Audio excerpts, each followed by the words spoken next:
인건비 말씀을 드릴 건데요. 이 부분은 인건비는 솔직히 저희한테 질문도 가장 많이 들어오고요. 그리고 실제 불인정이 한번 나면 좀 크게 나는 금액이기도 합니다. 하지만 이게 과제 기간 중에 관리만 잘 되면, 과제 기간 중에 관리만 잘 되면 불인정이 전혀 발생할 수 없는 항목입니다. 이게. 그래서 이번 요 인건비 설명은 그 관리를 어떻게 기간 중에 잘하면 되는지 이거를 좀 포인트로 맞춰서 설명을 드리도록 하겠습니다. 우선 인건비는 여기 보시면 뭐 당연히 참여하는 연구자에 대한 인건비로 사용하셔야 되고요.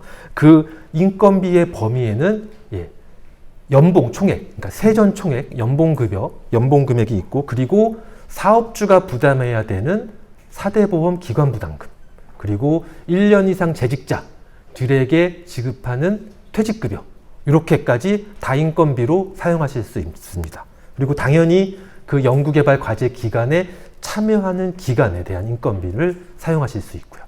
그래서 인건비는 뭐 이렇게 참여 연구자에 대한 인건비 이렇게 사용할 수 있다라고는 이제 사용 용도는 되어 있는데, 그러면 이제 실제 사용을 하실 때 어떻게 사용을 하느냐라고 할 때 나오는 개념이 인건비 계상률입니다. 그래서 이 인건비 계상률의 산식은 여기 한번 그냥 참고 한번 해주시고요. 바로 이어서 인건비 계상률을 계속 설명을 드리도록 하겠습니다.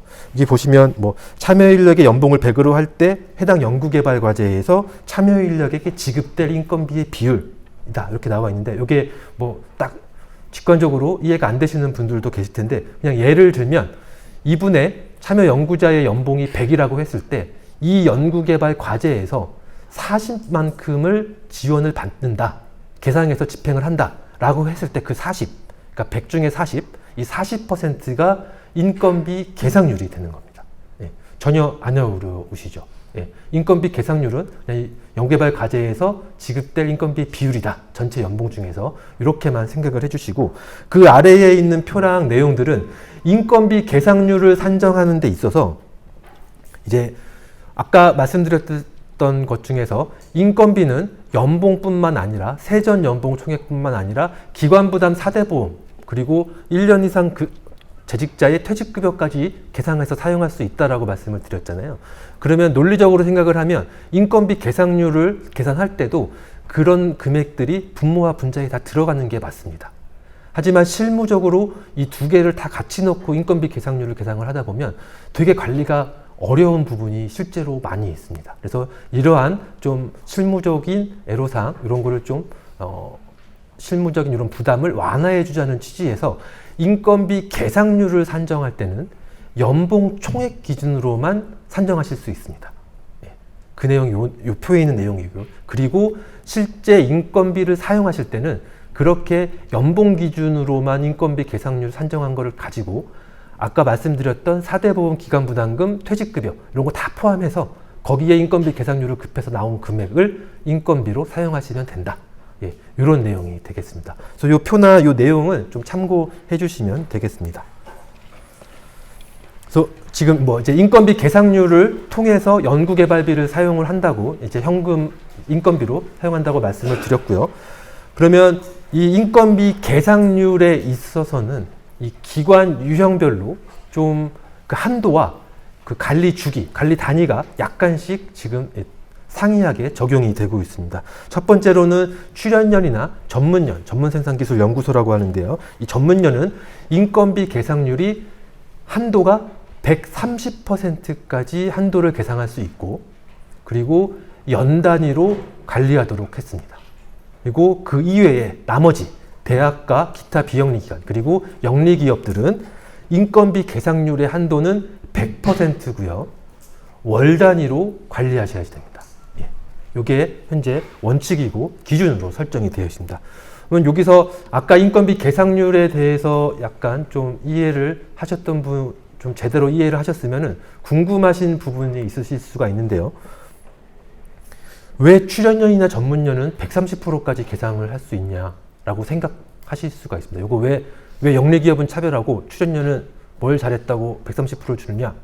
뭐 출연연에 있는 연구자는 연봉이 100원이면 이 연구개발 사업 수행하면 130원을 인건비로 받아갈 수 있는 거 아니냐, 이런 생각이 드실 수도 있는데요. 예, 절대 그렇지는 않습니다. 절대 그렇지는 않고, 요거는 어떤 출연연이나 전문연들은 어떤 PBS 적용기관이라고 해서 정부에서 이들의 인건비를 100% 지원을 해주지 않습니다. 그래서 이 국가연구개발 사업을 수행하면서 부족한 인건비를 충당하게 이제 하는 예산 구조를 만들어 놨고요. 그 과정에서 그 충당의 어떤 버퍼, 운영의 버퍼를 좀 위해서 130%라는 한도를 계상할 수 있도록만 해놨고요. 실제 개인 연구자한테 연봉을 줄 때는 딱 100%까지만 지급하게 되어 있습니다. 그래서 요거를 위반을 하게 되면, 요거 매년 과기부에서 감사를 하게 됩니다. 출연연이나 전문연들은 요거를 위반하면 예, 좀 크게 다치기 때문에 절대로 100%를 넘어서 개인들한테 인건비 지급하는 일은 없다. 이런 것 좀 참고로 말씀을 드리도록 하겠습니다.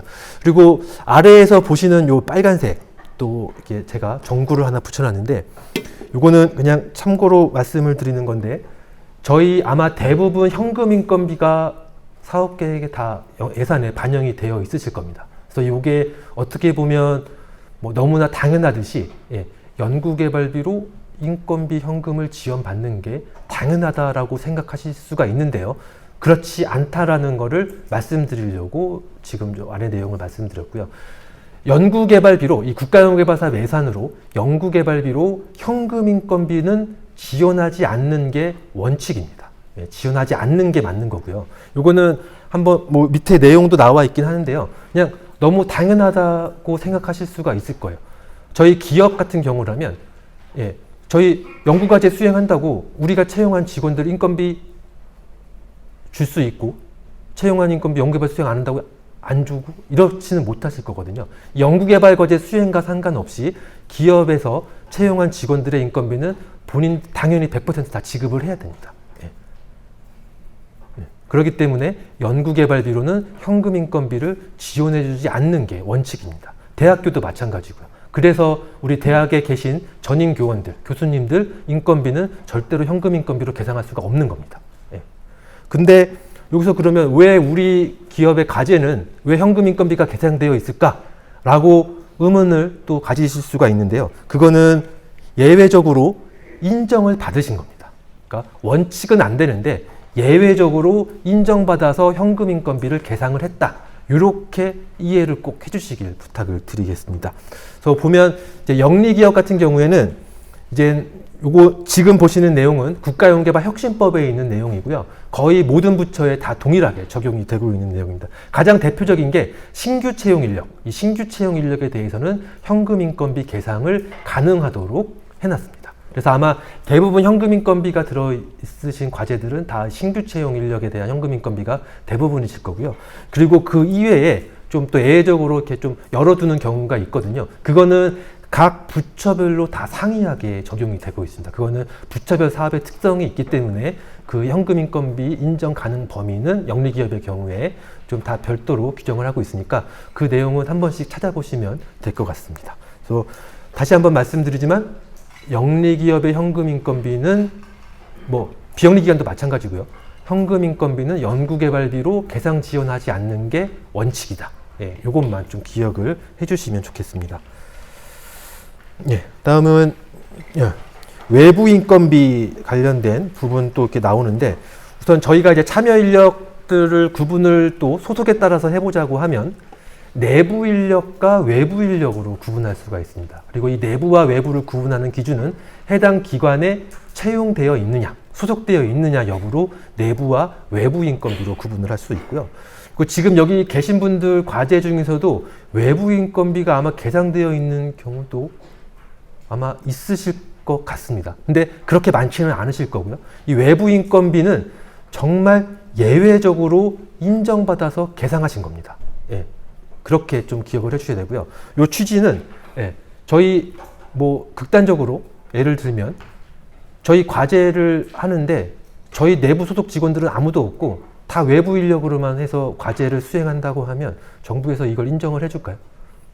얘네들이 정말 과제 수행에 역량이 있는 애들인지 의문부터 가지게 될 거고요. 예. 그래서 이 외부 인력이 참여한다는 것은 되게 예외적으로 필요성을 인정받아서 개상이 된 거고요.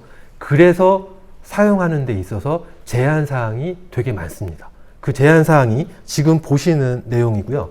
이 내용은 우선 외부 인력을 저희 과제에서 참여해서 현금 인건비를 주시려면 그 외부 인력이 소속된 기관의 장한테 가서 확인을 받아와야 됩니다. 내가 너희 기업의 직원을 우리 연구개발 과제에서 참여를 시킬 거고 여기서 인건비를 지급을 할 거야.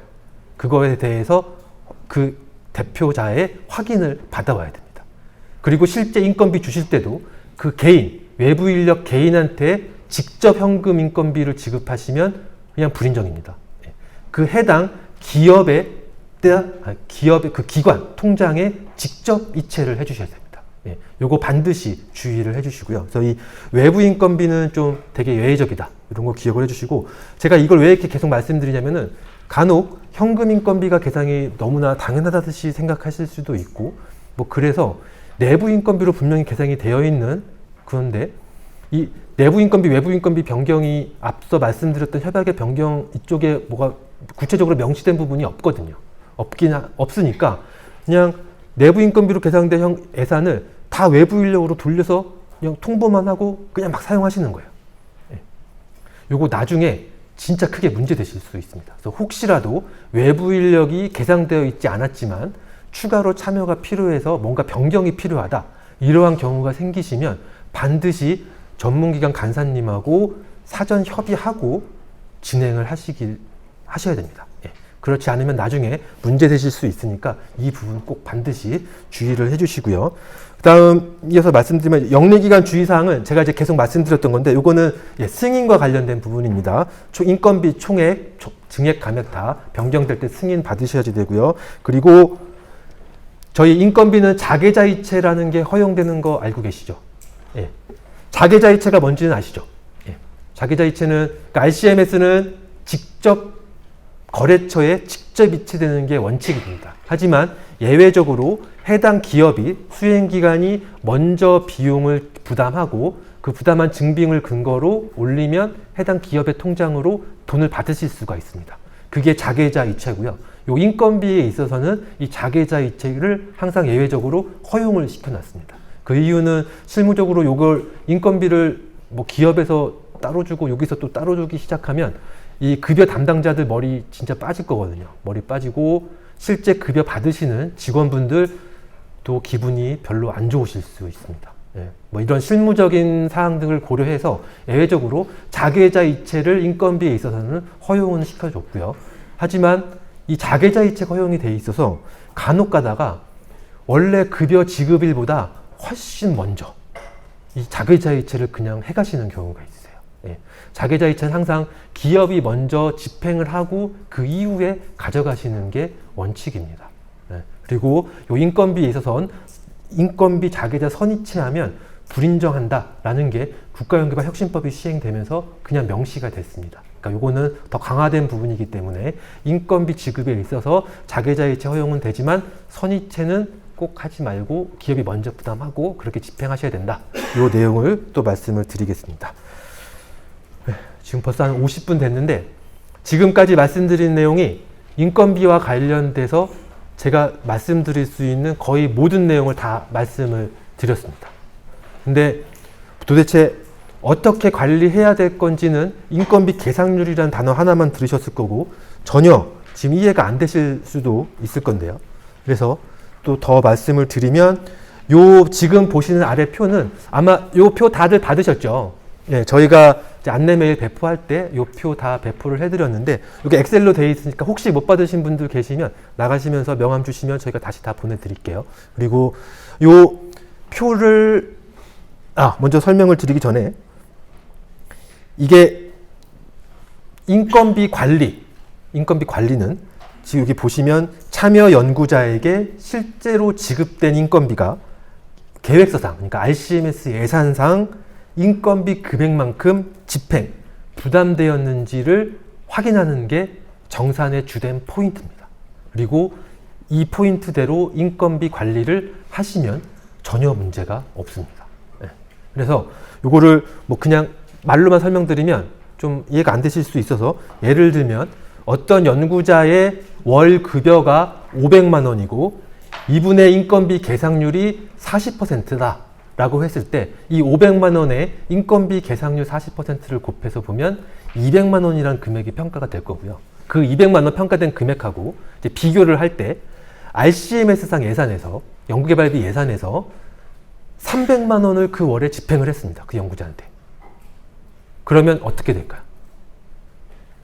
정부는 300만 원을 줬는데 실제 지급된 금액 500만 원을 기준으로 40%를 평가해 보니까 200만 원밖에 안 나오는 거예요. 정부가 100만 원 더 준 거죠. 그래서 나머지 차액 100만 원이 불인정되게 됩니다. 반대로 300만 원을 RCM에서 집행한 게 아니라 100만 원만 집행했어요. 이 경우는 괜찮습니다. 정부에서는 100만 원을 줬지만 어찌어찌 너희 수행 기관에선 더해서 200만 원만큼 부담한 거거든요.